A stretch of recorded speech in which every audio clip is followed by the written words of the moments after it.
vašoj Najbolji opštini? sportista za 2016. godinu je bokser iz grada Prizrena. Njegovo ime je Armen Džodžaj.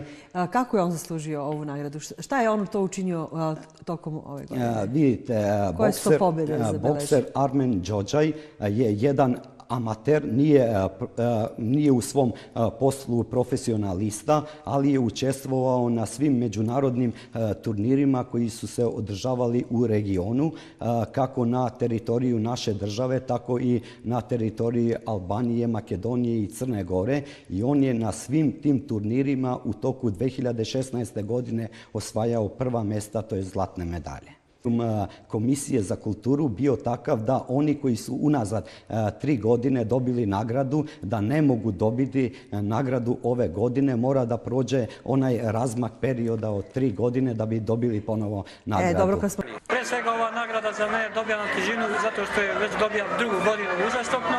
Planiramo da ga negde do oktobra, najdalje novembra meseca 2017. godine i završimo sa kompletnim radovima, to jest dobiti ono što se kaže ključ u ruke, tako da ćemo